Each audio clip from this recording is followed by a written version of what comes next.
session. I mentioned this before. We have SummitCPA on. Really excited to have them on. You know, Plan Gurus had great things about them. Obviously, here at Jetpack Workflow, we love working with them. They've done some phenomenal things at their practice. Like I said, I think 2002 they started, scaled to 50 plus people virtually. They, you know, anything you see kind of being spoken about in the industry as best practices, I feel like they're doing. Jody is the CEO and co-founder. Jamie is the virtual CFO and director of the accounting team. Really excited for today's presentation. So Jody, Jamie, thanks for joining the Sunglasses Club. All right, I appreciate it. Really bringing a lot of good energy today. Having a little bit of fun. I mean, stuff's so crazy. You can have a little bit of fun every once in a while. So I'll leave it up to you two. Take it away from here. Hey, thanks, David. Appreciate it. To kind of give you a little bit of background on what we are and who we are, we started back in, like David said, 2002 as a traditional CPA firm, brick and mortar. And then it wasn't until about 2004 we started focusing on a specific type of service. So we try to get away from the traditional write-up work, and we focused primarily on virtual CFO services. With that, it wasn't the traditional virtual CFO service at the time, because the internet really wasn't going as strong as it is now. So it was more of a, hey, we'll do this for you, and then we'll actually show up at your place, or they'll come to you, kind of like the traditional CPA firm stuff back then. And then the clients wanted more because they didn't really care about the historical financials for the most part. They wanted to see, you know, hey, how you know, what can I do to improve myself? So they started looking forward thinking. So I thought, well, forward thinking, we need to actually present them with forecasts. And forecasts was really the key of our existence back in 2004, and it still is today. So we provide a very dynamic forecast that we can actually meet with the client real time and go over.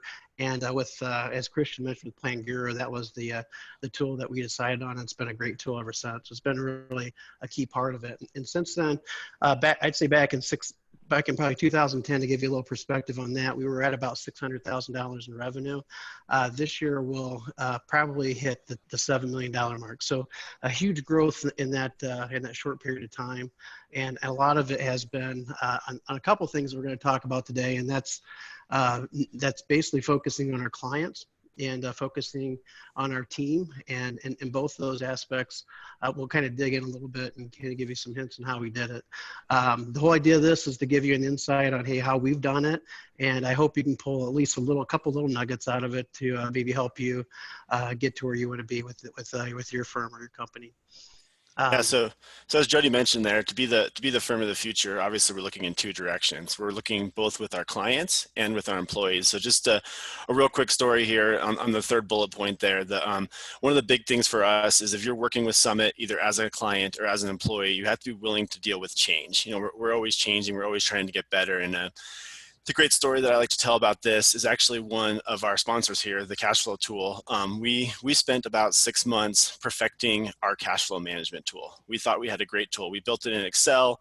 We thought we had everything figured out, and we spent about 6 months working on that. We started presenting it to our clients, and then about 2 months after we started presenting that with our clients, we found the cash flow tool on the internet and said, wow, this is so much better than what we're doing in Excel, and it's much easier. It's easier on our accountants, it's easier on our clients. And so after spending about 8 months of our time getting that cash flow tool up and ready, we just made the switch. We said, nope, we're going to throw this Excel tool away. We're going to throw those 8 months away, and we're going to start using this cash flow tool with our clients. And so just so you can see, that's the type of stuff that you have to be the firm of the future. You have to not be afraid of change. You have to be willing to make those jumps and make those changes. So that's just one quick story, just kind of to summarize the slide of the things that we're doing all the time, always looking for advances to ways to do things better. Yeah, I'd say one of our biggest changes was when we actually went distributed back in 2000. It was right at the end of 2012, 2013. We were a brick and mortar company, 18 people, and it was one of those deals where we had to figure out exactly, you know, what we wanted to do, you know, with the company. We had a client that was a distributed client. We picked them up a couple years before that. We kind of learned a little bit about it, how it works, what works, what doesn't work. And with that, we came up with the idea of being distributed. And so that was a huge part of us. And I'm going to tell you a little bit about that in a second. The other part was that we focused on a niche at the same time. So the niche that we focused on was the creative agency niche. And so we thought, you know, hey, let's see if we can actually really blow this up. And what I mean by blowing it up, we thought, hey, let's really focus our marketing efforts on it. Still we could take on anybody as a client, and we did prior to that. But we thought, hey, let's really focus on getting this niche. And once we did the niche focus, it just blew the revenue completely out of the sky. We were picking up on average of about 4 clients a year prior to that, and then once we focused on it, and about 6 months after that, and became a thought leader in that niche, we are picking up about 3 clients a month, and it's been pretty consistently that since basically 2013, which has been a great thing for us because our average client's about $60,000 in revenue to us. So it allowed us for very huge growth. And so we went from $1.3 million in 2013 to, like I said, about 7 million. So as you can kind of see, just trying to go from the virtual CFO and doing that only and doing it in general, we grew about $400,000 in about 5 years, which is still not bad. But with that, once we focused on the niche, we went from a little over $1 million to $7 million. So it was really a huge eye opener for us, and really helped our company grow where we want. But the cool part about it is that when you're focusing on a niche, you can bring so much more value to the client because their vernacular, their industry, you can really help them out. And so when we present our tools to our client, we're not only presenting the tools, comparing it to a forecast, comparing it to a plan, comparing it to a budget, all those different things, but we're also comparing it to the industry, and the industry as we know it, the industry, our client base. Because we have well over 100 clients in our client base they work with on a regular weekly basis. And all those clients, I would say about 80 of them or 80% of them roughly are in one niche. So that, like I said, it's really helped us grow our company, and a real big important thing for our growth for sure.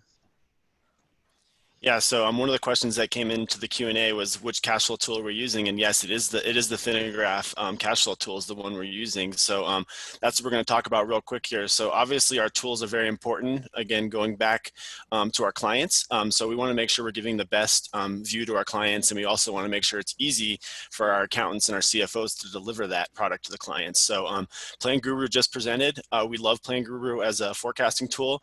What we really like about Plan Guru is it's pretty dynamic. So we talked about our niche, and we talked about what that driver is. And I know in the presentation before us, he kind of talked about a different industry. But the nice thing is it's very dynamic. So you can kind of choose what that industry is. You can choose what that driver is, and you can use that to build a forecast. And the nice thing about it, it's really easy to pull this forecast up in front of a client and have those consulting conversations, which is really what we want to do. We want to avoid talking about the past, and we want to talk about the future as much as we can. So if I'm in a meeting with the client and they ask and they say, what happens if I get rid of these 2 employees? I can pump it in. I can change those 2 employees on the fly and show them exactly what it does to their income statement, but also their balance sheet, which we find to be very important because everybody cares about cash.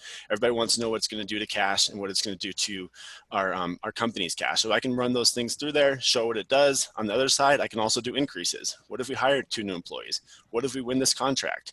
What if we do this? What if we do that? I can run that live while I'm in a meeting with the client, which is super important. I mentioned the cash flow tool. That's been a game changer for us. We have cash flow meetings every week with about 75% of our clients. Clients want to know what the next 12 weeks look like. They want to know what the next 1 week looks like, next 2 weeks look like. What happens if we don't collect this cash? So we've been working really closely with them in terms of getting that cash flow tool working for that in those aspects, and it works really great to have that with our clients.